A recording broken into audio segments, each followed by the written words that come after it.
Hello everyone.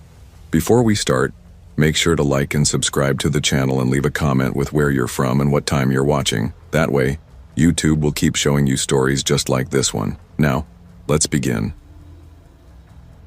I've lived on the same street in Henderson, Nevada for the past 11 years.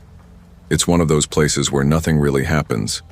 Just row after row of sun-bleached houses, cracked sidewalks, and the occasional block party when someone's kid graduates high school. I work nights as a security guard, so I usually sleep through the daytime drama. Still, I remember the day everything changed like it was carved into my bones. 3 doors down from me lived a guy named Craig. He kept to himself. Always looked greasy, like he worked with oil in his sleep, and he rarely spoke unless you caught him near his garage and forced a conversation. People around here called him the wrench guy. He ran a makeshift auto shop out of his house. No sign, no name, no business hours. But everyone knew Craig could fix your car for cheap.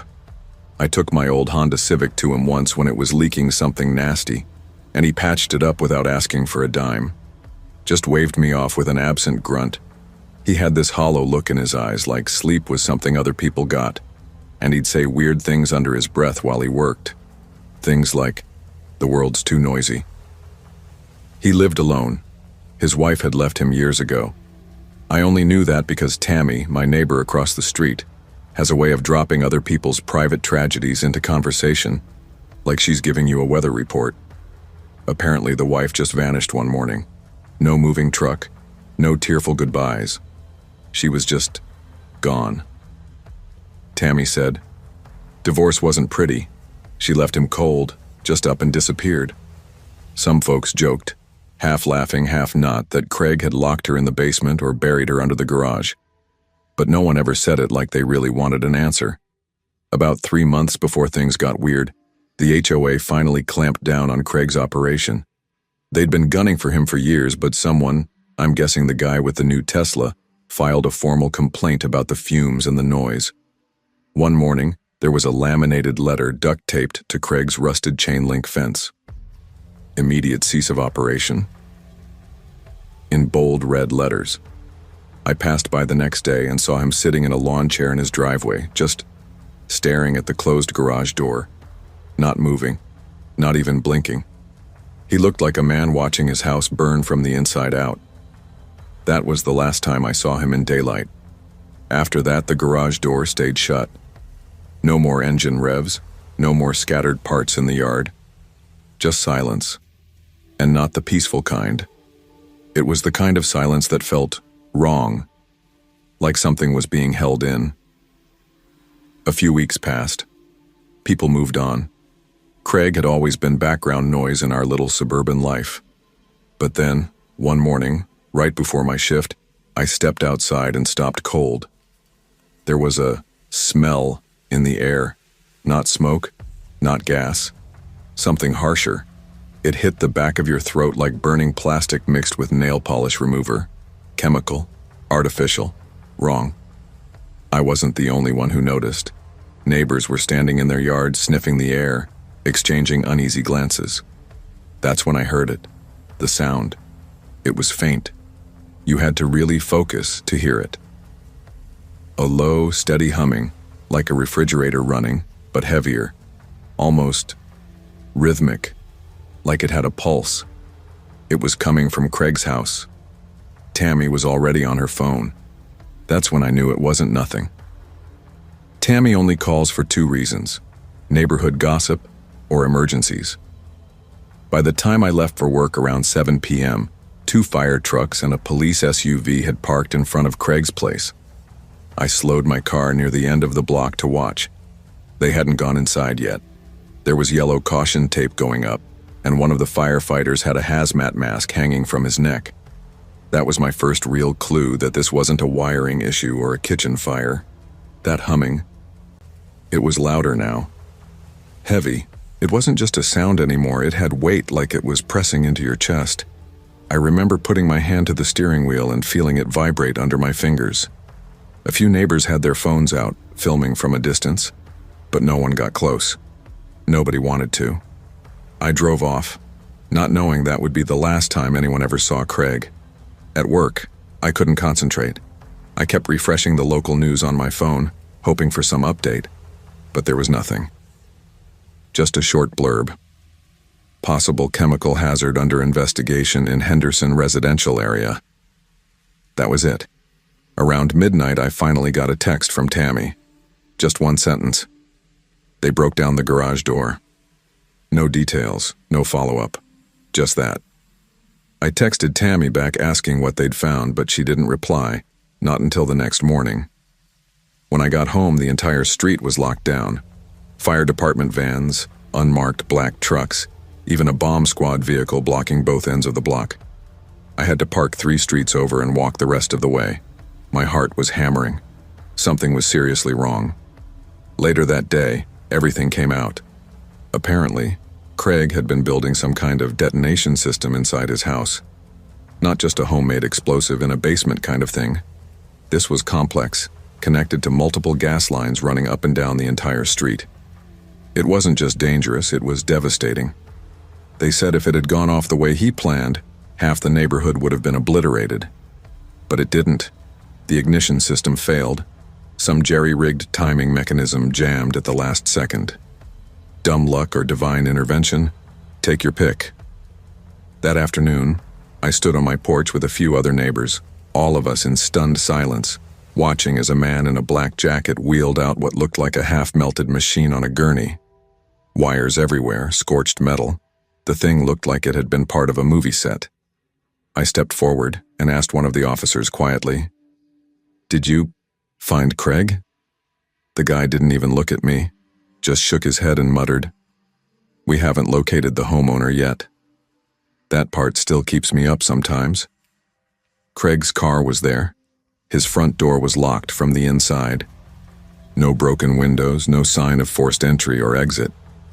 No blood, no body, no note. Just that machine, a bunch of tangled wires, and a house filled with tools and chemical drums. It was like he disappeared in the middle of setting it all up. Some people think he fled before the authorities arrived, but how? I live 3 houses down. If he slipped out, I would have seen or heard something. Others think he planned to go out with the explosion, that it was a suicide mission, but he lost his nerve at the last second. Me? I'm not so sure he ever planned to leave that garage. I think something happened in there, something that made him stop or vanish. For weeks after that, our street felt wrong. Not in the supernatural way. It was real, physical, like the air itself was heavier. Sleep didn't come easy. The silence at night didn't feel restful. It felt loaded. The city sealed off Craig's house, metal panels over the windows and doors, the garage gutted, completely emptied. Rumor was that inside they found the insulation ripped from the walls, electrical wiring yanked out, sheetrock stripped to the studs, and notes, dozens of them, taped everywhere, handwritten, scrawled in pen and marker, illegible in parts. Tammy said they looked like someone trying to map something out. Others said Craig was convinced someone was watching him through the power lines, that he thought the grid was alive. Some claimed he was building a signal jammer to block voices only he could hear.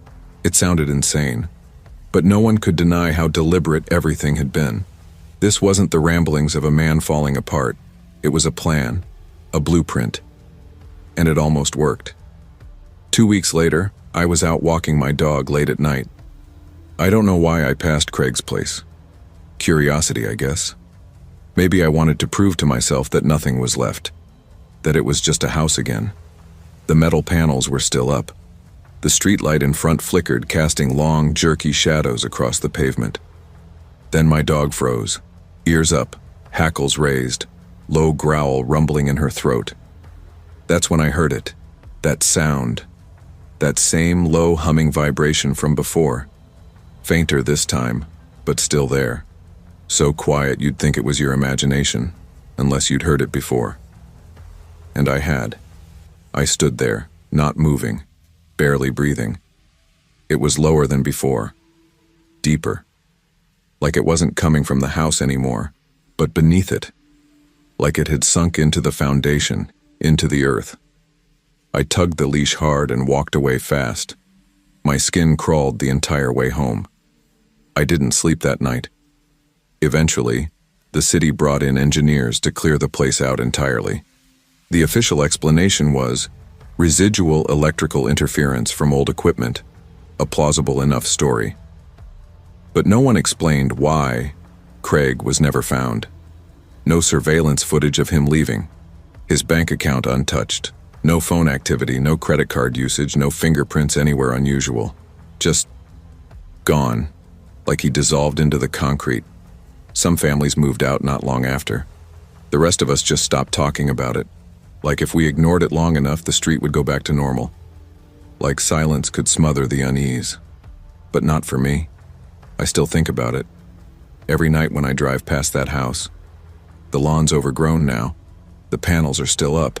And sometimes people say they hear it. That hum. Just for a second. A vibration at the edge of hearing. Like something breathing under the floor. Last week, a real estate company finally listed the property online. Didn't mention a thing about what happened. Just called it a great fixer-upper opportunity with a spacious garage, perfect for creative projects. I stared at the listing for a long time. I don't believe in ghosts, or demons, or monsters in closets, but I believe in obsession, in ideas that sink their claws into a person and don't let go. And something tells me that house isn't done yet. Whatever Craig was building, or trying to stop, is still in there, humming softly beneath the concrete, waiting, watching. And the scariest part? I don't think we'll ever find out what it really was, but someone will, and when they do, it won't end well.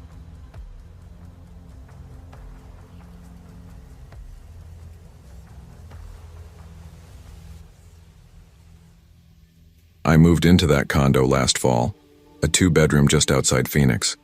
I was 36, recently divorced, and trying to piece my life back together without draining the last of my savings. The building was older, built in the late 80s, I think. You could hear everything through the walls. Coughs, toilets flushing, dogs barking. I figured that was just the trade-off for cheap rent in a decent neighborhood. I didn't know many of my neighbors. People mostly kept to themselves. The guy next door barely even made eye contact. I only heard his name once, Josh, I think, when the landlord mentioned him in passing. He was tall, maybe mid-30s, usually wore a baseball cap. That was all I really knew about him. From the first week, though, I started hearing strange noises coming from his side of the wall. At first, I thought it was just the old plumbing, muffled bangs, maybe pipes clanking. Sometimes there was this dragging sound, like furniture being scraped across the floor, and every now and then what sounded like someone crying. But I kept brushing it off. Maybe it was just a TV playing late, or someone dealing with a breakup. This building creaked constantly at night. It was easy to rationalize things when all you wanted was some sleep and peace of mind. I even remember one night, I paused my show, muted the volume just to listen. But the sound stopped. I think I actually laughed at myself. It's strange how good we get at convincing ourselves everything's normal when we need it to be. Then came the night I couldn't ignore it. It was around 10:30 p.m. I was on the couch, scrolling through my phone when I heard a loud thump, sharp, sudden. Not like something fell. It sounded like an impact. A body hitting the wall. Then nothing. Just silence. I sat there, frozen, staring at the wall. Maybe a minute passed, and then I heard it. A woman's voice yelling, not crying, not muffled, screaming. "Please help me, somebody help." It was so loud it cut right through the drywall. My chest clenched. For a second I didn't move. My brain struggled to catch up with what I'd just heard. Then I shot up, grabbed my phone, and dialed 911 with shaking hands. I barely remember what I told them, just that someone was in danger next door, that I'd heard a woman screaming for help. When the cops arrived, I met them in the hallway, still in my sweatpants, heart hammering in my chest. I repeated what I'd heard. They knocked. No response. One of them tried the door. Locked. He radioed for backup, while the other started calling the building's maintenance line, hoping someone could come unlock it. From inside, I could hear movement. Something shifting. I said again. She was screaming. She said someone help her. One of the officers just muttered, "Screw it," and started kicking the door. It took 3, maybe 4 solid hits before it flew open. And the sound that came from inside, I'll never forget it. It wasn't screaming. It wasn't chaos. It was the absence of all that. Just silence. The kind that makes your skin crawl. Boots shuffled on the floor. One officer called out, "Ma'am, are you okay?" I couldn't see much from where I stood, just a narrow sliver through the door. But they were inside for a while before they brought her out. She looked like a ghost. Pale, thin, her eyes hollow like she hadn't slept in days. She wore a tank top and pajama pants. No shoes. Zip ties still loose around her wrists. Her hands trembled as they led her out. She looked at me. No, through me. Like I wasn't even real. Like she was still somewhere else entirely. That look, God, I'll never forget it. It was the kind of look someone has when they've seen something they can't unsee. When they've survived something that should have broken them. One of the officers gently placed his hand on her back, guiding her out. Another ran to the squad car and came back with a blanket, wrapping it around her shoulders. She kept whispering something under her breath, repeating it over and over. But I couldn't make out the words. The cops didn't let me go back inside right away. I had to stay out in the hallway while they asked me questions. I told them everything I could, which wasn't much. Just the things I'd heard that night and the weird sounds over the past few weeks. I remember my voice trembling as I described it, still trying to process what had just happened. That's when one of the officers said something that hit me like a punch to the chest. She told us she's been in there for 3 weeks. 3 weeks. That wall I'd been sleeping next to every single night. A woman had been behind it, tied up, trapped, held hostage by that guy, Josh, or whatever his real name was. Apparently he'd told a few neighbors she was out of town visiting family or on vacation. Meanwhile, he had her chained to a metal bed frame with blackout curtains covering the windows so no one could see in. That scream I heard that night. It was her last attempt. Her final push. She told the cops she didn't think she'd survive another night. Inside, they found empty water bottles and fast food wrappers littering the floor. No lights on. No furniture except the bed frame and an old chair. He'd taken her phone, shut off her access to everything. No way to call for help. No way out. What made it even more disturbing was what they pieced together after. He was leaving during the day and only coming back at night. Like it was some kind of twisted routine. A life he was living alongside the horror he was inflicting on her. Like it was normal. They arrested him not long after. He got pulled over a few hours later trying to leave town. I didn't even see it happen. One of the neighbors filled me in the next day. But the part that's haunted me the most? It's how normal he seemed. Just a quiet guy with a backwards cap who barely spoke. Nothing threatening, nothing suspicious. And if I hadn't called, I still think about that all the time. That night I didn't sleep. I couldn't. I just sat on the edge of my bed staring at the wall, the same one she'd been behind, trying to understand how something so horrific could have been happening that close without me realizing. My stomach turned. I felt physically ill. Then came the guilt. The heavy kind. The kind that sticks to you and plays back everything you missed, every sound you ignored. Every time I turned up the TV, put in my earbuds, shut the world out. The dragging noises, the faint crying. All of it. I started wondering if she'd been trying to send signals the whole time and I'd just tuned them out. It messes with your head. You think you'll act fast in a situation like that. But when it's real, when it's happening right there, your brain doesn't want to believe it. It wants to cling to the idea that everything is fine. Because the truth is too horrifying to sit with. I didn't tell many people. Just my brother and one close friend. It felt too heavy to just drop into conversation. And honestly, I was still shaken. I kept thinking, what if no one had called? What if I hadn't been home? What if I'd just kept ignoring it, assuming it was plumbing or late-night TV? She would still be in there, or worse. And the truth is, I almost didn't call. I hesitated, even after hearing her scream. A part of me was afraid I was overreacting, afraid I'd bother the police for nothing. That thought still haunts me. How close I came to doing nothing. A couple of weeks later, I broke my lease. I couldn't stay. Every creak, every noise made me jump. I couldn't stop picturing her in that room, terrified, tied up, waiting for someone to help. The landlord didn't give me any trouble. I think they just wanted to move on and bury it. But the unit next door stayed empty for a long time. No one wanted to live there after that. I couldn't blame them. That wall, it never felt like just drywall again. It became something else entirely. A reminder of how blind we can be to the horrors unfolding right next to us. Even now, whenever I move into a new place, I check the walls. I know it sounds paranoid, but I can't help it. If I hear something weird, anything, I stop what I'm doing and I listen. I don't brush it off anymore. I'd rather be wrong and embarrassed than right and silent. That experience changed me. It changed how I see everything. We're all so wrapped up in our own routines, our music, our shows, our screens. We tune out the world around us. We don't notice the screams unless they're loud. And even then, we hesitate because we want to believe everything is safe, predictable. But sometimes it just isn't. The weirdest part, after the arrest, after the cops, the neighbors, the news vans, it all stopped. No more crying. No more dragging sounds. Nothing. Just silence.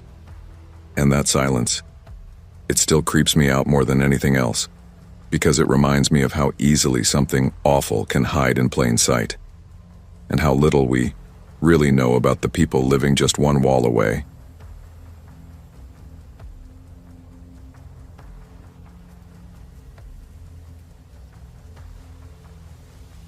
I don't talk about this much.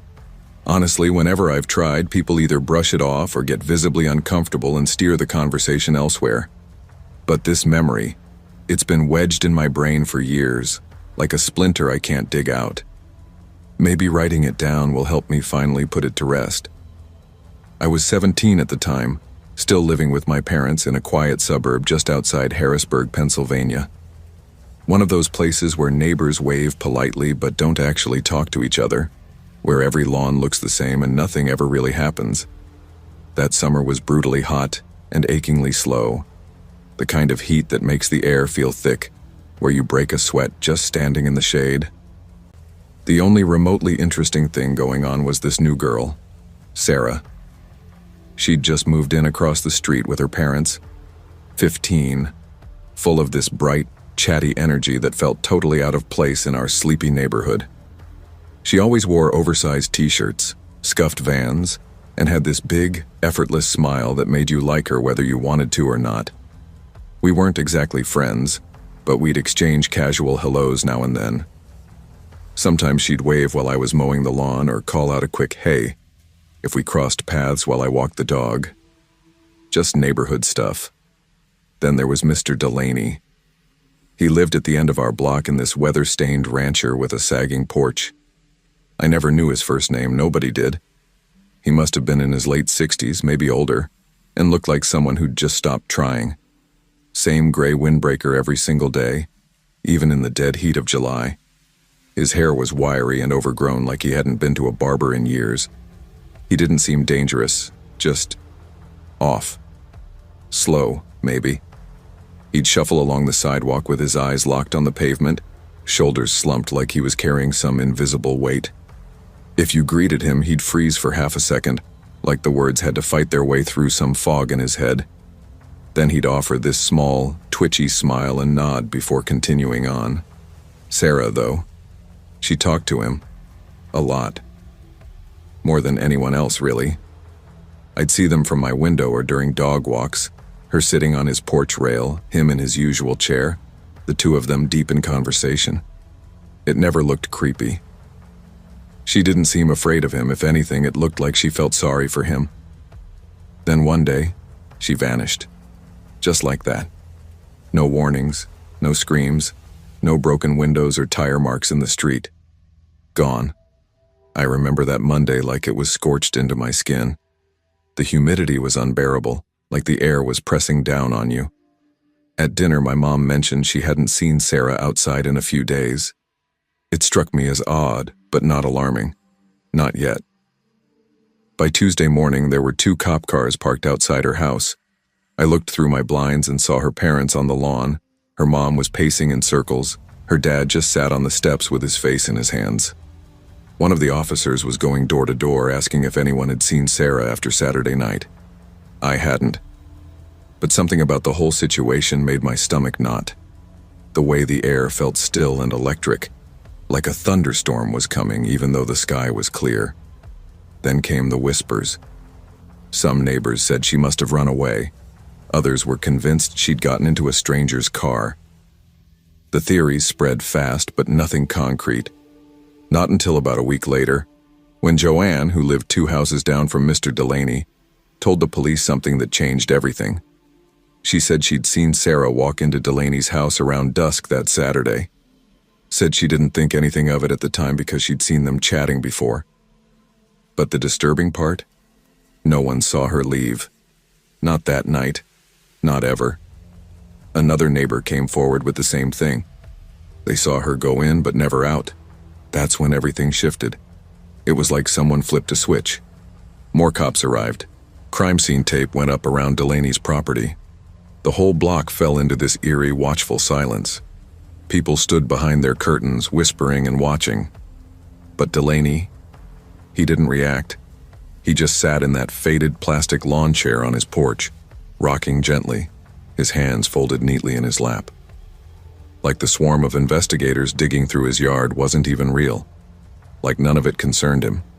There was no anger, no fear, not even confusion. Just that same vacant stare and the slow creak of the chair beneath him. They brought in dogs, started digging. First the backyard, then the garage. At one point, they were even crawling under the porch. I stood at the edge of the curb with a cluster of neighbors, all of us locked in that same stunned silence. None of us said it, but we all felt it in our bones. Something was deeply wrong. Still, Delaney didn't move, didn't speak. Then, late in the afternoon, they opened the front door to his house.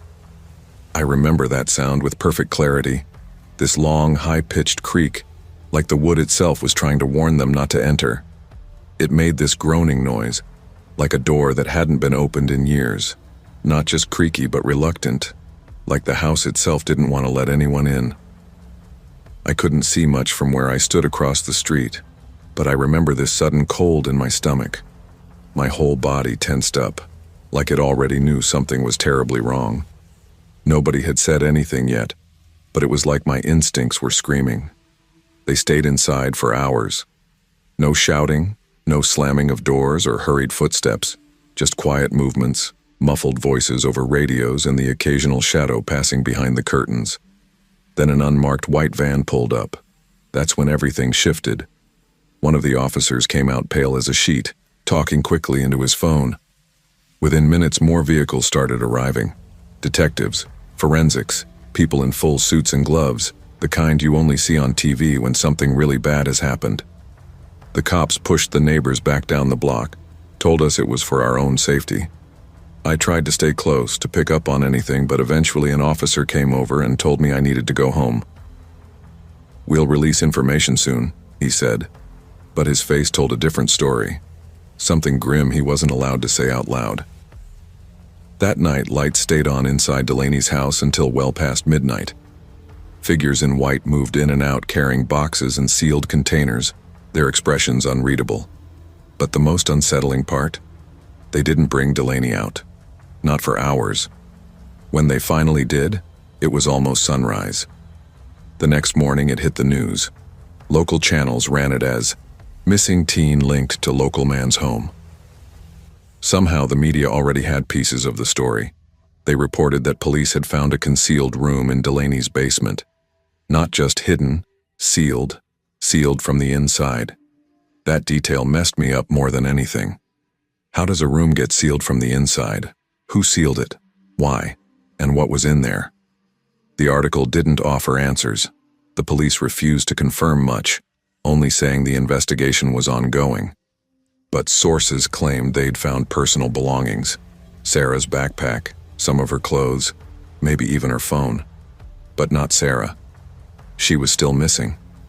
That's when the neighborhood lost it. Parents started keeping their kids indoors. Some families packed up and left town for a while.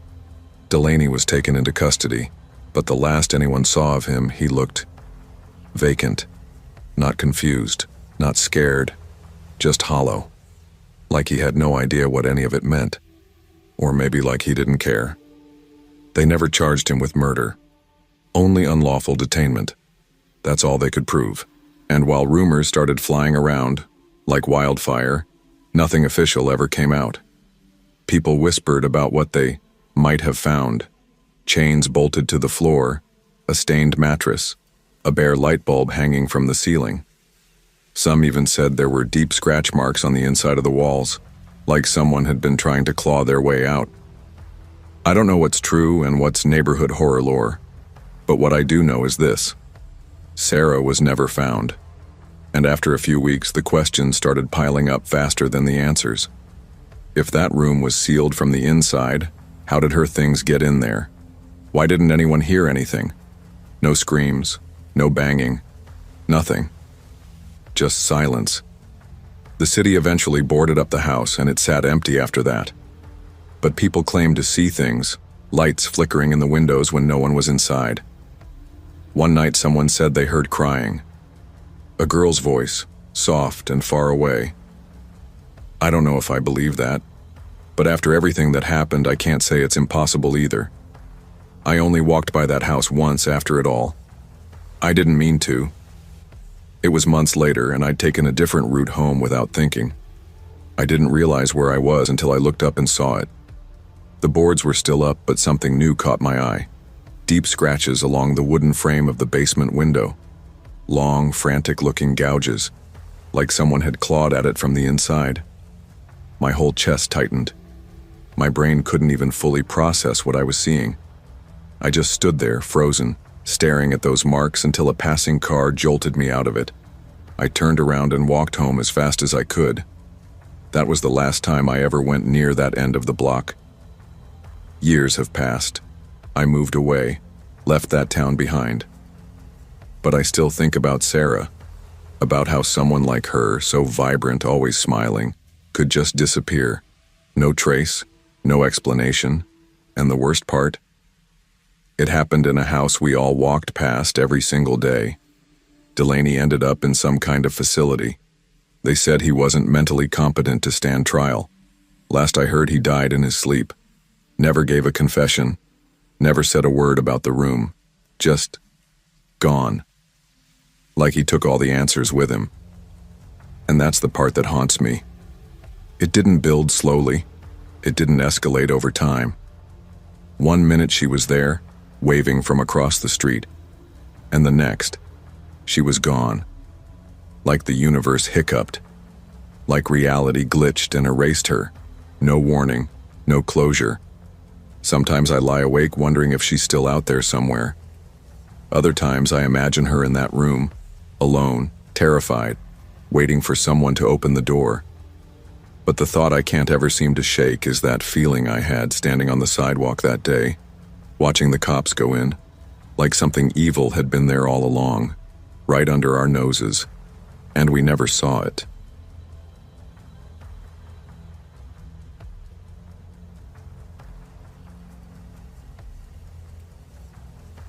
I moved into that apartment off campus during my junior year.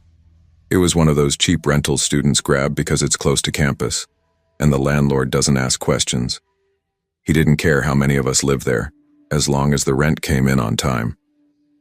There were 4 of us, me, Rachel, Jamie, and Lauren. The place was old and kind of falling apart. Peeling paint, sticky cabinet doors, mismatched tiles, but it worked, barely. The walls were ridiculously thin. You could hear everything. Dogs barking 2 streets over, traffic from the main road, people yelling at all hours. But the worst noise always came from the unit next to us. 2 older men lived there. We never really talked to them, not even a nod in the hallway. Still, we heard them through the walls almost nightly. Loud arguments, things crashing, sometimes screaming, always around 3 a.m. We joked about it at first, called it the night fights. It became this weird ritual. If someone heard it, they'd text the group chat. They're at it again. We'd laugh it off, share memes, maybe knock on each other's doors for a sleepy debrief. But as the semester wore on, it stopped feeling funny. The screaming got worse. It wasn't the kind of yelling where 2 people were fighting. Sometimes it sounded like one person crying out in pain or fear and the other just quiet. Not yelling back, not reacting, just calm, or maybe just listening. That silence, it made everything worse. One night I pressed my ear to the wall during one of those episodes. The screaming had stopped suddenly, and then I heard whispering. Not just a few words. Whispering that went on and on. Soft and steady. Like a prayer or a chant. I don't even know how long I stood there like that, frozen. I was only pulled out of it when Rachel walked in behind me and said, what are you doing?" I jumped. I didn't even hear her come in. I just shook my head and backed away from the wall, muttering something about the guys next door. Behind our apartment was a narrow alley choked with overgrown trees and lined with a broken chain-link fence. It was pitch black at night. Raccoons would knock over the trash cans back there, so we were used to random clattering, weird scratching sounds. But one night, something felt different. I went to bed around midnight like usual. Then, sometime just before 3 a.m., I woke up like someone had yanked me out of a dream. No sound, nothing, just an eerie stillness. Then, tap, tap. It came from my window, soft, deliberate. I froze. My room's on the ground floor and my bed sits right against the wall under the window. At first I thought maybe it was a branch tapping in the wind, but the sound was too regular, too human, like fingernails. I held my breath, staring at the curtains. I didn't move, not an inch. I just listened. Tap, tap, tap. It went on for, I don't know how long, a minute, 5. Time stopped. Then it finally ceased, and I slowly sat up, barely making a sound. I didn't pull the curtain back. I couldn't. I was too afraid of what I might see on the other side. Then I heard it. Footsteps. Soft, slow, moving away. Not raccoons, not animals. These were heavy human footsteps crunching on dirt and leaves. I didn't sleep the rest of the night. The next morning, I went outside and checked under my window. The ground was soft from the rain earlier that week, and I saw footprints. Big ones. Way too big to belong to any of the girls. I called the others out and showed them. Jamie tried to laugh. Maybe someone was drunk, wandered through the alley, got confused. But I knew better. It felt too intentional, too precise. That same afternoon, around lunch, we saw a police car parked out front. Not super unusual for our neighborhood, honestly. Stuff happened around here. But this time, the officers walked up to the apartment next door, the one with the screams. They knocked, and after a minute or so, one of the older men answered. Big guy, probably late 50s, heavy-set with this annoyed look on his face like they'd interrupted his nap. But he didn't fight them. No shouting, no fuss. Just nodded, turned around, and let them cuff him. They led him out, calm as ever. We stood there in our doorway just watching like a bunch of stunned idiots. One of the officers glanced over at us but didn't say anything. Just got in the car with the guy and drove off. You'd think that would be the end of it. But that night, I couldn't sleep again. I kept thinking about the tapping on my window, the whispering behind the wall, the calm way that man walked out with the police. Around 2:45 a.m., I sat upright in bed, completely awake, heart pounding for no reason at all. I was lying in bed wide awake when I heard something. A faint creak outside, almost too soft to be real. I froze. My room was dark, lit only by the dull glow of my phone screen. I grabbed it like a lifeline and slowly inched toward the window. This time I didn't just listen. I slid the curtain open. Just a crack. Nothing. Just the backyard. The broken fence. Trees swaying gently in the early morning breeze. My heart was pounding so hard I could feel it in my throat. I stared out for what must have been 10 full minutes, barely blinking, every shadow looking suspicious. Eventually, I forced myself back into bed. Somehow, I must have drifted off, because the next thing I remember was waking to the sound of knocking, sharp and steady, at the front door. It was around 6 a.m. The sunlight spilled across the floor, too warm and bright for how cold I felt inside. I cracked the front door, still half asleep, and standing there was a police officer, not one of the ones from the day before. He asked politely if he could come in and speak with all four of us. Said it wouldn't take long. His voice was calm, but there was a weight behind it. We gathered in the living room, still groggy and confused, and let him talk. He started by saying they'd arrested the man next door, one of the two we'd always heard through the wall. Apparently he'd assaulted a woman in another part of town the week before, but that wasn't why he was there. He said when they searched the guy's phone, they found photographs. That got our attention. Then he looked at me, directly at me, and said something that made my stomach drop. They found pictures of a window, my bedroom window, taken from the outside. Not just one, multiple shots from different nights. I remember whispering, "How do you know it was mine?" The officer didn't hesitate. The floral curtains, they're visible in every photo. I couldn't speak. I just sat there, frozen. I didn't feel like a person in that moment. Just a target. A thing. Something someone had watched. The officer went on. Said they hadn't found any signs of entry, but the window frame showed clear tool marks. Someone had tried to pry it open. That was it for me. I packed a bag that afternoon and stayed at a friend's place across town. I couldn't go back into that room without my hands shaking. The idea that someone had stood outside my window, taking pictures of me while I slept, maybe even trying to get in, it made my skin crawl. But the worst part? The guy they arrested wasn't even the only one who lived there, and no one ever saw the second man again. We tried asking the landlord, asked who the other tenant was. He just shrugged and said as far as he knew, only one person was listed on the lease. Rent was always paid in cash. No complaints. No reason to inspect. He looked genuinely confused when we pressed him. The police came back a couple more times with follow-up questions, but nothing ever came of it. No charges related to the window. No answers about the second man. Just more loose ends. The apartment next door stayed empty after that. Nobody ever came to clean it out. No movers. No trash on the curb. Just silence. One day the unit was buzzing with noise, and the next, it was like it had been abandoned. Even after I came back to our place, I couldn't bring myself to sleep in my room again. I dragged my mattress into the living room and kept it there for the rest of the semester. It felt safer somehow, being near the others. We bought a cheap motion sensor camera and installed it in the backyard just in case. For a while, nothing happened. Then, about 2 weeks later, it recorded something. Just a few seconds of footage, but enough. A shape, blurry, human, standing near the fence. Not moving, just watching. And then it was gone. The motion light had turned on, flooding the yard. We ran outside within seconds. No one was there. We brought the footage to the cops. They said they'd keep it on file, but didn't sound too hopeful. Said it could have been a shadow. Someone passing through.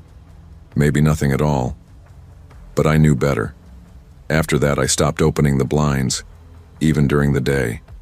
Knowing someone had taken pictures from the outside made me feel constantly exposed, like the entire back wall was glass and I was always being watched. I even started sleeping with music on, just something to fill the silence. Every creak made me jump. Every soft sound outside sent my heart racing. I couldn't relax, couldn't feel safe in my own home. And it was worse because there was never a full explanation. No closure. Just scattered fragments that didn't add up. A missing tenant. A man with photos of my window. Tool marks on the frame. And silence. The police never followed up again. The unit next door stayed locked. The landlord didn't even try to rent it out. It's been over a year now. I've moved to a different city, a different apartment, but I still check my windows every night before I sleep. I still keep curtains closed and double-check the locks. I still catch myself listening when I wake up around 3:01 a.m., just in case I hear that tapping again.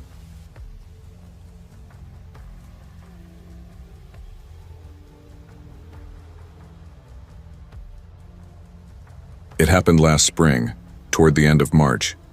I was living in a small aging apartment complex just outside of Tacoma, Washington, with my 2 kids, Emily, who had just turned 6, and Noah, who was 4. My husband had left for an overseas work assignment a few weeks earlier, so it was just the 3 of us. I was doing my best to keep things together, school drop-offs, bedtime routines, working remotely during the day. It wasn't ideal, but we'd fallen into a rhythm that at the time felt manageable. That night, like every other, I got the kids tucked in by 8:30. Emily insisted on 2 bedtime stories, and Noah wanted me to check under the bed for monsters, something he never used to ask for until his dad left. After they were asleep, I made myself a cup of chamomile tea and flopped onto the couch, half watching some forgettable true crime docuseries on Netflix, just trying to wind down. Then, at 1 a.m., I heard it. The buzzer from the front entrance of the building. A harsh metallic sound that cut through the quiet like a blade. It's the kind you press when you need someone to buzz you in from the outside. I live on the 3rd floor, and our system doesn't have any intercom or camera, just the noise. No way to talk back. No way to see who it is. At first I figured someone must have hit the wrong apartment. Maybe drunk. Maybe lost. I waited for a follow-up buzz that never came. Still, something about it got under my skin. It wasn't just the sound. It was how wrong it felt. Like the air shifted. I tried to brush it off, turned the volume up, and went back to my show. But the unease stuck with me. It was like my body knew something before my brain did. My skin too tight, like it was shrinking around me. Eventually, I turned off the TV and crawled into bed, but sleep didn't come easy. I kept staring at the ceiling, listening for any more sounds. Nothing. The next night it happened again. 1:06 a.m., a single buzz, same as before. I froze on the couch, eyes locked in the door, every muscle in my body tense. Again, no knock, no footsteps in the hallway. Just that hollow, echoing silence afterward. My heart was hammering. I lay there awake for hours, staring at the shadows moving across the ceiling, trying to rationalize it away. Just a coincidence, I told myself. A technical glitch. Someone leaning on the button by mistake. But the next day I couldn't shake it. That pit in my stomach was still there. Heavy, growing. So I brought it up with Mrs. Gallagher, my downstairs neighbor. She's in her late 60s, lives alone, and always has fresh lavender by her door. "Hey," I said, trying to sound casual. "Did your buzzer go off the last couple nights, around 1 in the morning?" She shook her head. "Nope, didn't hear a thing. Why, did yours?" I nodded slowly. "Twice now." Mrs. Gallagher raised an eyebrow, but didn't say much else. Just gave me that tight-lipped smile older women use when they're trying not to scare you. That's when the anxiety really sank in. If it was a random person pressing buttons, wouldn't someone else have heard it too? Later that evening, I asked the kids if they'd heard anything weird. Emily said no without looking up from her coloring book. Noah just shrugged and said, "I had a bad dream." That night, I found him curled up in bed with Emily. He hadn't asked permission. He just went there. That's not like him. Then came the 3rd night. It was worse. The first buzz came early, 10:03 p.m., just one. Sharp and loud. I was in the kitchen cleaning up dinner plates when it happened, and I dropped a fork. It clanged against the tile, echoing through the space. I stood there, frozen, just listening. Nothing followed. Then again at 1:11 a.m., another buzz. This time, I didn't move right away. I just sat there on the edge of my bed, clutching my phone in one hand, my other hand gripping the blanket so tightly it hurt. Every light in the apartment was off except the hallway nightlight. My breath felt stuck somewhere between my chest and throat. Finally, I forced myself up and tiptoed into the living room. I parted the blinds just enough to see out. There was someone standing by the bushes across the street. Not walking, not pacing, just standing. They were dressed in black, wearing a hood pulled low. The streetlight nearby flickered slightly, making everything look even more distorted. I couldn't make out their face, but I swear, they were facing my building, watching. My breath caught in my throat. I didn't sleep that night, not even a minute. I stayed in bed, every sound amplified in the dark, pipes creaking, wind brushing against the windows, the occasional distant car. I kept my phone clutched in my hand, thumb hovering over 911, heart pounding so loudly it felt like it was shaking the room. By morning, I couldn't take it anymore. I called Mike, the property manager. He's in his mid-50s, always smells like stale coffee and that musky cedar cologne guys wear when they want to seem outdoorsy. I told him everything, about the buzzing, about the figure I saw, about how it kept happening at the same time every night. He let out a long sigh like I was overreacting. Probably just a kid messing around, he said. Or a homeless guy. You know how it gets around here sometimes. I'll keep an eye out, but it's probably nothing. Mike, I said, trying to steady my voice, this isn't just some prank, it's 3 nights in a row, the exact same time, and someone was standing outside watching the building. He chuckled lightly, like he was trying to calm me down. I get it, I really do. But unless there's damage or a break-in, there's not a lot I can do. I hung up, furious and afraid. I knew what I saw. And more than that, I felt it. That deep, visceral kind of dread that makes it hard to think straight. Like your body is already bracing for something and all you can do is wait. That night, I didn't even try to sleep. I didn't go to bed that night. I couldn't. I made myself stay up, sitting in the living room near the front window, all the lights off. My phone was clenched in one hand, a flashlight in the other, thumb twitching against the power button. I kept the kids with me in my bedroom, locked the door behind us and piled a few chairs against it, just in case. They were both fast asleep in my bed, unaware of the anxiety curling tighter and tighter in my chest like a fist that wouldn't unclench. Sure enough, right around 1 a.m., the buzzer went off again. But this time, it wasn't alone. I heard footsteps in the hallway outside, slow, dragging, like someone didn't care about being quiet, like they wanted to be heard. I froze. My whole body tensed. I couldn't even breathe. For a moment, I thought maybe I was imagining it, that my mind was playing tricks on me from too little sleep and too much fear. But then I heard it again. A shuffle. The faint scrape of a shoe. I got up, every step toward the door feeling like I was sinking into concrete. I leaned toward the peephole praying I'd see nothing. But there was someone, standing just feet away on the other side of the door. I couldn't make out a face, just a dark hoodie pulled low and what looked like gloves on their hands. They weren't moving, just standing there, waiting. I backed away as quietly as I could, barely daring to breathe. My fingers trembled as I grabbed my phone. I called 911. It was hard to even press the buttons.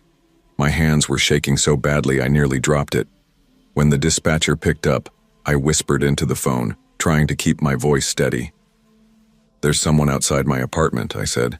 "He's right outside my door. I have 2 small kids with me." She was calm, thank God. She told me to stay where I was, to stay quiet, and that police were already in the area. I nodded even though she couldn't see me. Every second felt like a lifetime. I sat on the floor beside the bed, phone pressed to my ear, eyes locked on the hallway. I don't know how long I sat there like that. It felt like hours. Realistically, it was probably 10, maybe 15 minutes. At one point, I heard the person knock, softly, on a neighbor's door down the hall. Then nothing. Just silence again, until a sudden loud bang echoed from downstairs. The front entrance. The police had arrived. A few minutes later, officers were outside my apartment.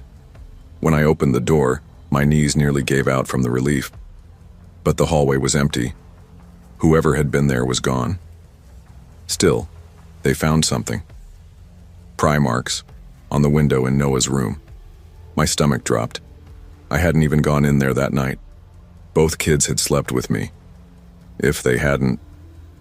An officer named Ramirez, probably in his early 30s, walked me through what he found. He was gentle about it, but the way he spoke, it made it real. "Looks like someone tried to lift the window from the outside," he said, squatting next to it. "Didn't manage to get it all the way open. See here?" He pointed to the frame. There were marks, scratches, even a bit of chipped paint. But what really made my blood run cold were the faint smudges on the glass. Fingerprints. Tiny ones, right next to where my son's head would have been if he were sleeping in that bed. The officers swept the entire property. Flashlights moved across every corner of the narrow pathways, the hedges behind the dumpster. They checked the laundry room, the bike racks, even the maintenance shed.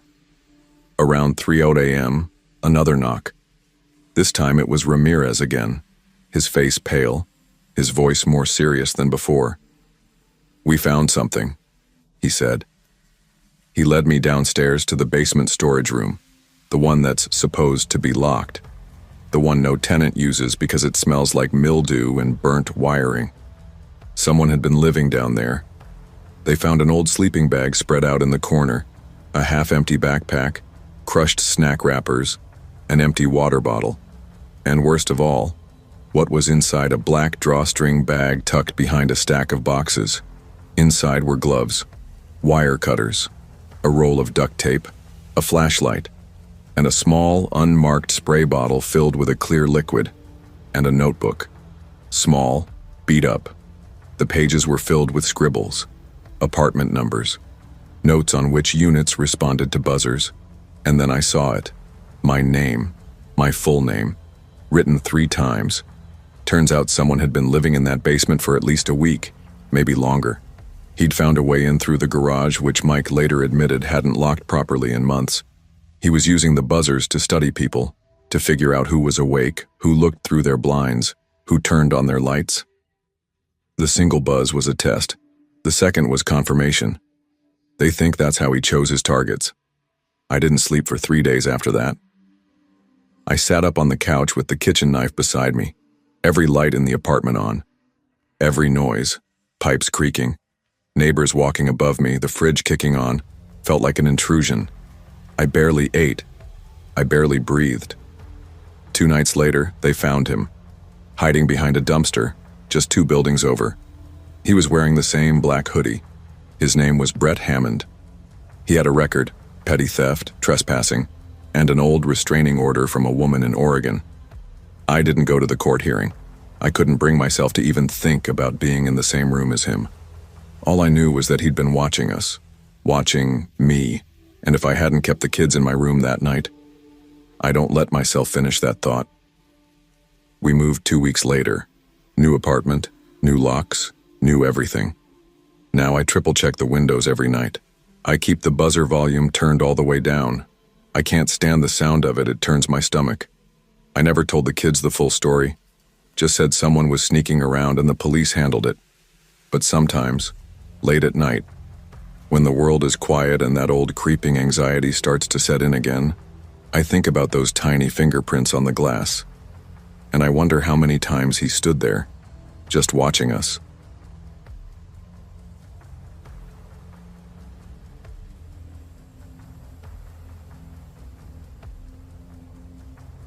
I was 24 and in my second year of nursing school when it happened. I'd moved to Milwaukee a few months earlier and was renting a room in one of those old 4-unit houses near campus. It wasn't anything fancy, peeling paint, creaky floors, but it was cheap and mostly quiet, which was all I needed with the night shifts and endless study sessions. The house had 2 apartments on the upper floor and 2 below. I lived in the upper left unit. Across the narrow hallway from me was a guy named Ian. I only knew his name because a package for him got delivered to my door by mistake one evening. That was the only reason I even knew he existed. Ian was quiet. Not the awkward but polite kind of quiet. More like he wasn't really there. He never made eye contact. Never said hi. Just sort of drifted. Sometimes I'd pass him in the hallway and my stomach would tighten, like I'd just walked under a cold draft. I told myself I was just overtired or being paranoid from lack of sleep. Ian always wore a hoodie. Always. Even on the warmer days in late spring when I'd be sweating just walking up the stairs. I never saw him with anyone. No friends, no visitors, not even a food delivery. His door was always locked, always shut, and somehow that made that side of the hall feel colder. Not physically colder, just off, like something heavy was pressing against the air itself. But it was the nights when things really started to feel wrong. It began with the faint sound of music drifting through the wall around 2 crown or 3 mon a.m. Not songs exactly, more like lullabies played in slow motion or ambient tracks that made the hairs on your neck rise. Then came the sounds of furniture scraping against the floor, like something heavy was being dragged. But I never heard him walking around. No footsteps, no talking. Just those dragging sounds. And then the crying started. It wasn't loud. It wasn't even obvious at first. Just soft, muffled sobs, like someone trying not to be heard. They would come and go in strange intervals. I honestly thought maybe Ian was grieving. Maybe he was dealing with depression or had lost someone close. I felt bad for even being creeped out. But the more I listened, the more something about it felt unnatural. The crying wasn't random. It followed a rhythm almost like it was rehearsed. Timed. That's what started to unsettle me the most. Then came the smell. I'll never forget it. It hit me the second I stepped into the hallway one morning. This thick, rancid stench, mildew, sweat, and something sharp and metallic underneath like pennies soaked in warm water. Like blood. I opened all my windows, thinking maybe a pipe had burst or something had died in the walls. But it just got worse. The next day I finally texted Dave, our landlord, who lived in one of the downstairs units. I told him the smell was bad, and that it seemed to be coming from across the hall. He texted back saying he'd come by the next afternoon to check it out. That night I barely slept. The crying returned, but it sounded different. Closer. It wasn't muffled by walls anymore. It was as if whoever was making the noise had moved closer to the door. Or maybe they knew help was coming. The next afternoon around 2 p.m. I heard someone coming up the stairs. My clinical rotation had been canceled that day, and I was relieved I didn't have to be alone when Dave showed up. I stepped out into the hallway just as he hit the top step. He smelled it immediately. I saw the way his face changed, eyebrows pinched, lips pressing together like he was trying not to gag. Dave knocked on Ian's door, called his name once, twice. Nothing. I haven't seen him leave in days, I said quietly, arms crossed over my chest. Dave glanced at me, then turned back to the door. "Screw it," he muttered, and pulled out his ring of keys. The first one didn't fit. His jaw tightened. He must have changed the lock, he said, like it wasn't a big deal. But it was. Tenants aren't supposed to do that without permission. That's when Dave stepped back, gave the door a hard shove with his shoulder, and the frame cracked as it popped open. The smell hit us like a punch to the gut. I stumbled back, covering my nose and mouth, eyes watering instantly. Dave pulled his sleeve over his face and stepped inside. I hesitated, heart pounding, then followed a few seconds later, holding my breath. The air inside felt wrong. Not just the stench, something else, like the room itself didn't want us there. It was dark. The curtains were drawn tight, and the only light came from a single old lamp on the floor, casting long, warped shadows across the room. Just enough illumination to make out vague shapes, and something else. There were clothes everywhere, scattered across the floor like they'd been dropped mid-motion. Food containers were piled in one corner, some still half full, others rotting. And in the center of the room was a mattress. No bed frame, no sheets, just a filthy mattress on the floor. At first I thought it was empty, but as I stepped closer I saw her, a girl. She couldn't have been more than 15, maybe 16. She was curled up, lying still on her side, her wrists zip-tied to one end of the bed frame, ankles too. A thin, stained blanket barely covered her. She didn't even flinch when we came in, didn't look at us. Her face was pale, hollow, almost expressionless. Her eyes were open but distant, like she wasn't really there. I froze. Dave just stood in the doorway whispering, "Oh my God. Oh my God." Over and over, like his brain couldn't catch up to what he was seeing. I couldn't move. I couldn't even breathe right. My thoughts jammed like gears grinding against each other, my body stiff as stone. Then she turned her head slightly, just slightly, and in the softest voice I've ever heard, she said, "Please don't shut the door." That snapped everything back into motion. I don't even remember grabbing my phone or dialing 911. One moment I was staring at her, the next my hands were trembling as I spoke to the dispatcher, my voice unsteady, saying, "There's a girl tied up in my neighbor's room." The cops got there fast, really fast, within minutes. They stormed in, cleared the place, got her out. I watched from the hallway as paramedics wrapped her in a blanket and led her away. She didn't say anything, just stared forward with those hollow eyes. We all had to give statements. Police questioned me, Dave, even the neighbors downstairs. Turned out, the girl was a runaway from a nearby town. Ian had met her online, pretended to be a teenager too, lured her in, and he'd kept her there, locked in that room for weeks. Weeks. I'd been living across the hall, sleeping, eating, studying, brushing my teeth, while she was trapped in that room, just feet away, right on the other side of that door. After the ambulance pulled away and the cops packed up, everything felt surreal. The hallway looked the same. The walls hadn't changed. But something inside me had. I couldn't stop picturing her lying there, couldn't stop replaying the sounds, the smells, the feeling I'd ignored. The guilt hit me like a slow-building wave that never fully crashed. I'd heard things, crying. I'd smelled it.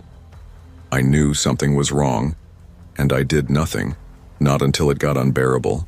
That guilt still sits in my stomach like a stone. I keep thinking, what if I had knocked on that door a week earlier? What if I'd just asked? Would she have whispered to me too? Would Ian have panicked? Would it have made a difference? They didn't find Ian for 3 more days. He'd vanished before Dave forced the door, which meant he probably knew someone was coming. He'd gotten ahead of it. They eventually found him holed up in a storage unit a few miles away. I saw his mugshot online. Same dead stare, same hoodie, calm, expressionless, like he couldn't even grasp the gravity of what he'd done. When they called me in to give a full statement, I had to relive every moment, every sound I'd brushed off, every time I'd put on headphones to drown out the crying, every time I chose not to act. For days after, I couldn't even look at myself in the mirror. I moved out 2 weeks later. Didn't wait for the lease to end. I begged my cousin to let me crash on her couch. I didn't pack much, just what I could throw in a duffel bag. That building, that hallway, I can't explain how much it warped my sense of safety. You always think you'd know if something horrible was happening next to you, that your instincts would kick in, that you'd sense the evil, but you don't. People like him don't walk around with signs on their foreheads. They live next door. They keep quiet. They stay invisible. And we tell ourselves it's not our business, until it is. Until a door opens and the truth comes pouring out like rot. I think about her sometimes. I don't know her name. No one ever told me. I don't know where she is now or what kind of life she's trying to rebuild, but I hope she's okay. I hope someone is seeing her, truly seeing her, and making her feel safe again. As for me, I don't ignore anything anymore. If I hear a strange sound, I check. If something smells off, I don't write it off as old pipes or weird neighbors. I ask. I knock. I call. Because I can't unsee what I saw that day. And I'll never forget how easy it was to live right next to a nightmare, without even realizing it until it was too late.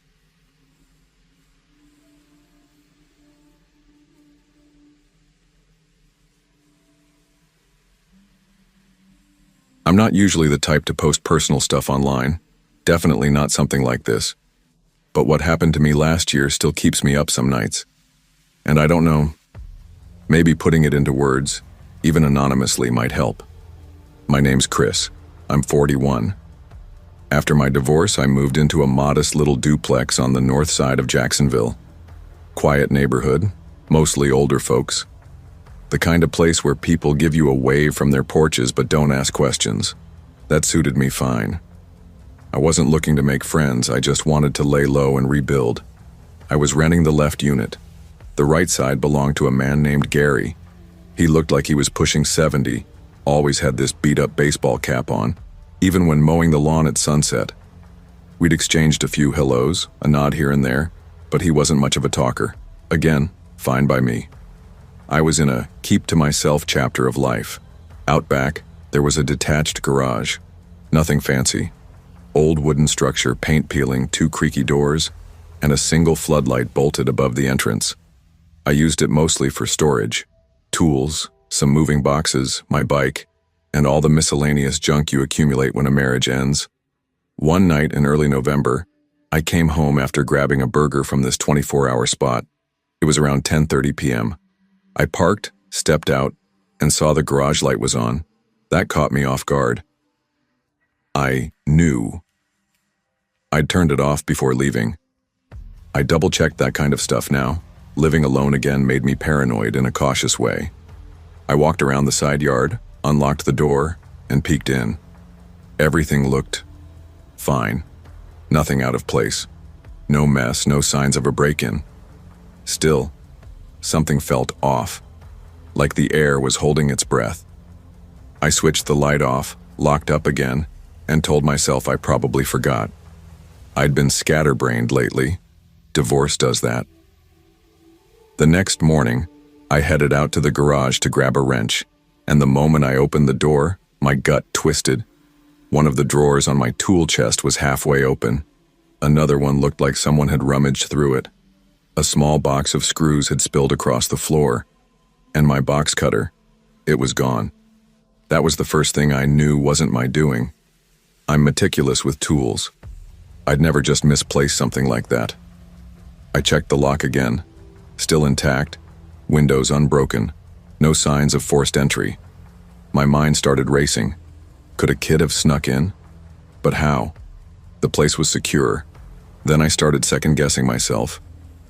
Maybe I left the drawer open. Maybe the box of screws fell. I walked back inside, tried to get on with my day, but the more I thought about it, the more that crawling unease took over. That afternoon, I drove down to the hardware store and picked up one of those cheap motion sensor cameras. Nothing fancy, just something I could aim toward the garage from the corner of the yard. I wasn't expecting to catch anything, I just needed some peace of mind. For the next few nights it was uneventful, just clips of squirrels, raccoons, and one very persistent stray cat who kept sniffing around the trash bin. Then came the 4th night. It was around 3:12 a.m. I was reviewing the footage in bed, half asleep, when the motion alert came through. I tapped the screen, and what I saw made my stomach plummet. There, moving slowly across the camera's view, was a man. He came from behind the garage, tall, deliberate in his steps. The footage wasn't high resolution, but it was clear enough. He approached the back panel of the garage, knelt down, and slipped inside, through a section of the wood siding that had been loosened. I paused the footage and just stared. My skin felt like it was buzzing. I zoomed in. It was Gary. Same slouched posture, same old baseball cap. The way he moved wasn't frantic like someone caught in the act. It was slow, familiar. like he'd done it before. I must have watched that clip a dozen times trying to make it make sense, trying to convince myself it was someone else or that I was misreading it. But no, it was him. And the weirdest part? He didn't take anything.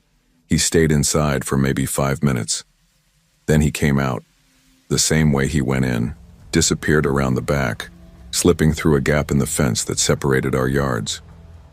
The next morning in daylight, I went to check the spot. Sure enough, a couple of the wooden slats near the bottom of the garage siding had been pried loose, just enough for someone to crawl through. That was the moment when my vague discomfort snapped into full-on dread. I should have called the cops right then. I know that now.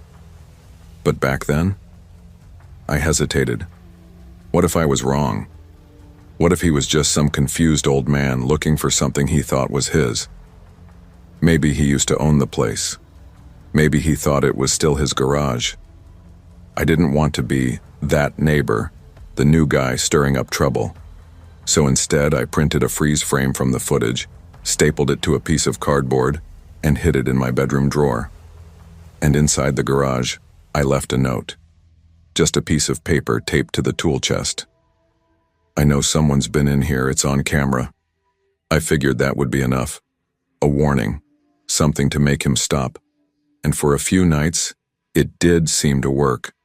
No more strange lights, no new disturbances. I started sleeping a little better, until the following Monday. I got home from work around 6, groceries in hand, walked around the back like I always did, and froze. The garage door was wide open, not unlocked, open, like someone wanted me to see it. I rushed into the garage, heart pounding, and immediately knew something was wrong. The place was trashed.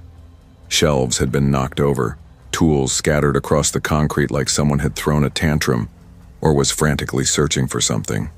A blue tarp had been ripped off an old cabinet I hadn't touched in months, and its doors were hanging open, empty. But it didn't feel like a robbery. Nothing valuable was taken. Just chaos. Like whoever had been in there wasn't looking to steal but to find something. Or worse, like they'd lost control in the middle of doing it.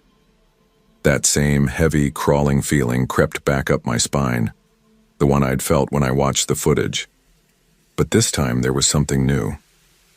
In the back corner of the garage, near the spot where the siding had been loosened, there was a small pile of cigarette butts, 6 or 7 of them, nestled in a little blackened circle, as if someone had been sitting there, waiting. That was it. That was the moment I stopped making excuses for Gary. I called the police. When the officers arrived, I showed them everything. The footage, the cigarette pile, the loose fence slats, even the bent nails at the back panel. I expected skepticism, maybe a quick note and a promise to look into it. But to my surprise, they took it seriously, very seriously. They asked if I'd had any conflicts with my neighbor, any reason to believe he might target me. I shook my head.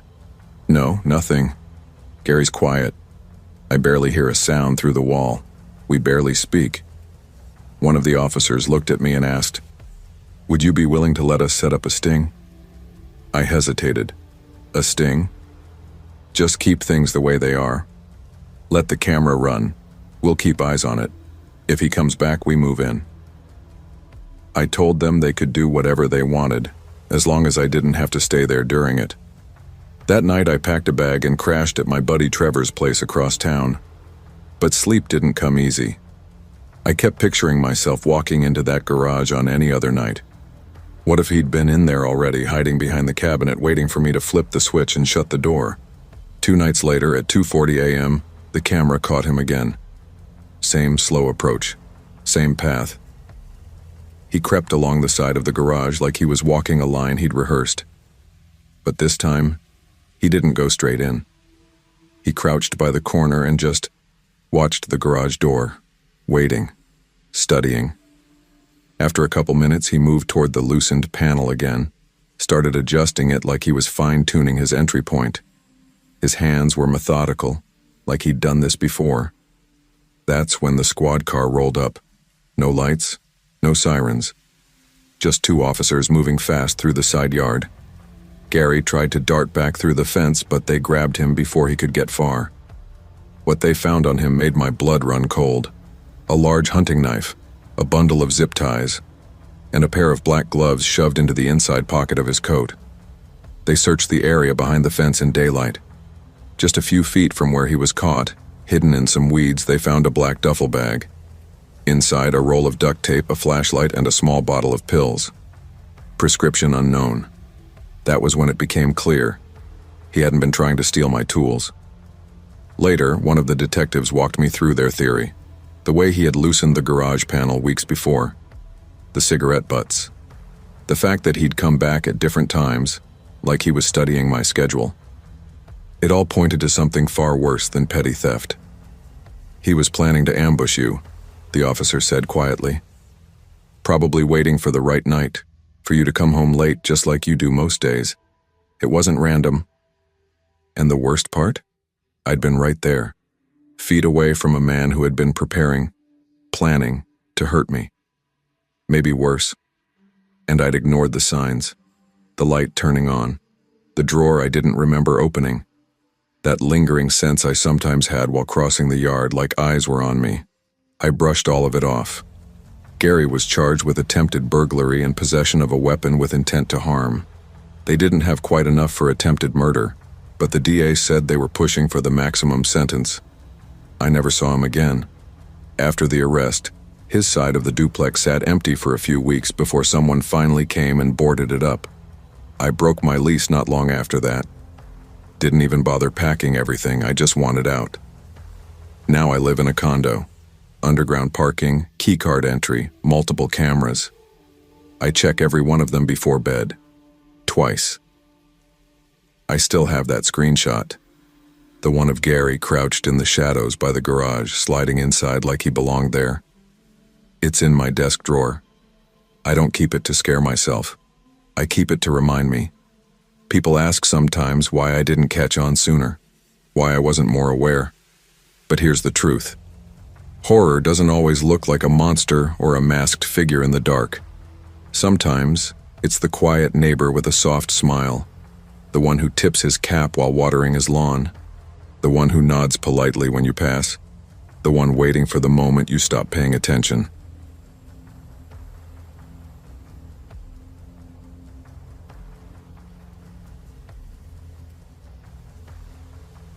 I've never really been the type to post on forums like this, but what happened a few months ago still won't leave my head.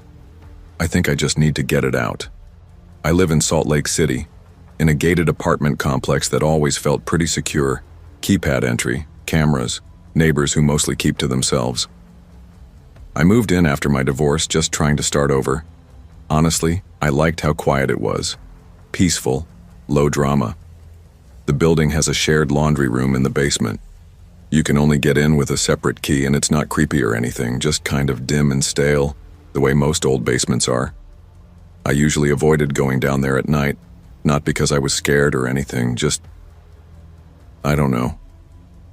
Something about it always made me uneasy when the sun went down. That night, though, I was out of clean clothes and didn't have much of a choice. It was around 8:30 p.m. when I grabbed my laundry basket and headed downstairs. The hallway lights were still on, casting that dull yellow glow down the concrete walls. But when I got to the laundry room, I noticed the door was slightly ajar. Not wide open, just cracked enough to show it hadn't latched all the way. That wasn't unheard of. People forget to close it properly all the time. I pushed it open slowly, and the first thing that hit me was the dark. All the overhead lights were off, but I could hear two machines running. The low hum and occasional thud of the cycle shifting. It made me pause in the doorway. Maybe someone had already started their laundry and just gone back upstairs. I reached for the switch, flicked it on. Nothing. No light. I sighed, assuming the bulb had gone out or maybe the switch was faulty. Either way, I wasn't about to bother maintenance just for one load of laundry. I turned on my phone flashlight, the cold white glow cutting through the dark, and stepped inside. I set my basket down and started tossing clothes into one of the washers. The room felt off. Not scary exactly, just wrong in a way I couldn't put my finger on. Too quiet, except for the machines, and colder than usual. Like a draft was blowing in from somewhere, even though the windows down there don't open. I hurried through it, just wanting to finish and get back upstairs. I slammed the washer door shut, reached to add detergent, and froze. There was someone standing in the doorway. A man. Just standing there, completely still. Not a sound. I nearly dropped my phone. It was the guy from the unit directly above mine. I didn't know his name, never had a conversation with him, but I'd seen him a few times, walking his dog, smoking on his balcony. He always gave off this odd vibe, not threatening, just off, twitchy, distant. Now he was just standing there, watching me. His face was blank, his eyes locked on me. Not like I'd startled him, not like he was confused about why I was there. He was looking at me like he'd been waiting. My skin prickled all over, every instinct screamed at me to leave. So I did the first thing I could think of. I pretended to be on the phone. "Oh, hey, yeah, I'm just grabbing my laundry. I'll be up in a sec," I said loud enough for him to hear, holding my phone to my ear. He didn't move, didn't blink, just stared. I muttered, "Excuse me," and forced myself to walk past him. Too quickly, probably, and back out into the hallway. I didn't run, but I was close. I didn't look back until I reached my apartment door. When I did, the hallway was empty. Once I was inside, I locked the door and leaned against it, heart hammering in my chest. I stood there for a long minute, trying to catch my breath. "What the hell was that?" I whispered to myself. I tried to rationalize it. Maybe I'd startled him. Maybe he'd just come down to check his laundry. But the machines were already running when I got there. And he didn't have anything with him. No laundry basket, no phone, no keys. Just him, standing silently in the dark. The more I thought about it, the worse it felt. Something was off. Deeply off. I even went to my window and waited to see if he'd come out of the basement. He never did. That whole night, I barely slept. Every little creak or thump from the ceiling made me jump. I kept thinking about that stare. Not curious, not surprised, just watching. The next morning, I tried to convince myself I was being dramatic. Maybe I was just stressed. Maybe the divorce and being alone had me on edge. I went back downstairs to switch my laundry like nothing had happened. He wasn't there. Everything seemed normal, but that feeling never really went away. After that night, I started doing laundry only during the day, even if it meant rearranging my work schedule. I didn't care. I wasn't going back down there after dark. One afternoon at work, I brought it up to a coworker who also lived in the complex. Just casually, like, "Hey, do you ever get weird vibes from that basement laundry room?" She laughed. "It's creepy as hell down there, but nothing's ever happened," she said with a shrug. "It's just old." I let it go, didn't push the topic. But after that, I started locking my door religiously, even during the day. I stopped using my balcony too. I didn't want to risk running into him again. Just the idea of seeing him out there, smoking and staring like before, made my stomach twist. 2 days later, everything changed. There were cops all over the building. I saw flashing lights through the blinds and pulled them open just in time to watch them escort someone out in handcuffs. At first, I didn't recognize him. His head was down. Then he looked up for a second, and it hit me.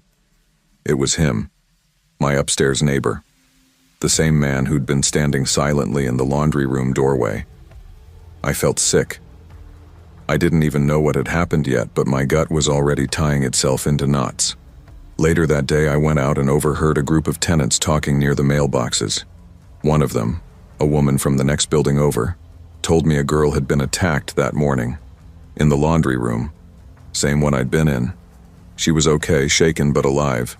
She'd gone down early, around 6 a.m., and he was waiting down there, hiding. She fought him off and ran upstairs for help. That could have been me. When more details came out, it got worse. So much worse. He wasn't even supposed to be living in the building. The unit he was staying in had been marked vacant in the system. No lease, no record. Somehow, he'd slipped through the cracks and had been living there for months. No one knew how he got in. No one knew how he was paying for anything. But he'd been watching people. Maintenance found a hole, drilled clean through the floor of his apartment, directly above the laundry room. A peephole. He had been crouching there, watching. Just thinking about it makes my skin crawl. The image of him kneeling on that floor, staring through that hole in the dark, waiting for someone to come down alone. It's something I still can't shake. It makes my throat tighten every time I let myself picture it. And I keep thinking, if I hadn't faked that phone call, if I'd frozen, if I'd said nothing, if I hadn't walked away as fast as I did, what would have happened? He didn't say a single word that night, not one. Just that blank, locked-on stare, like I was already part of something, already inside the trap. It didn't feel like a guy caught off guard. It felt like a plan that had already started, and I got out before it finished. That's what messes with me the most. People always imagine danger being loud, yelling, breaking glass, footsteps pounding behind you. But this was silent, slow, intentional, like I'd walked into a scene that had been set just for me, and I barely got out in time. The police never gave us many details, just that he had a record, mostly trespassing, one older assault charge.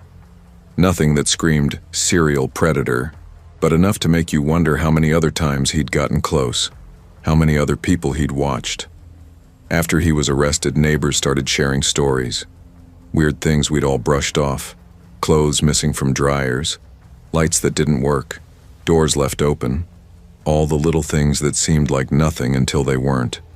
Looking back, it felt like he was testing the waters, seeing how much he could get away with before going further.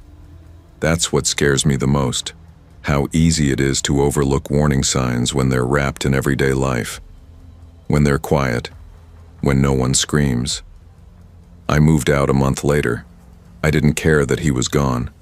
I couldn't stay there. Every creak from the ceiling above me made my chest tighten. I started avoiding any shared space. The mailroom, the trash chute, even the parking lot. I still live in Salt Lake, but my new place has in-unit laundry. That was non-negotiable. And no basements. Ever again. Even now, I catch myself checking over my shoulder in stairwells and parking garages. That kind of fear doesn't just leave. It settles in you, gets into your muscle memory. You don't even realize how tense you are until you're somewhere safe. And that doesn't happen often anymore. Not really. And the weirdest part? After everything that happened, part of me still wonders what he was doing that night in the laundry room. Just standing there in the dark. Why didn't he do anything? Was I too early? Did I interrupt something? Was he waiting for someone else? I'll never know. The police never told us much. He never said a single word. Not when they arrested him. Not in court. Nothing. That's what haunts me. How it all just stopped. Like whatever was supposed to happen didn't. Like I escaped it by inches. But it was close. Way too close.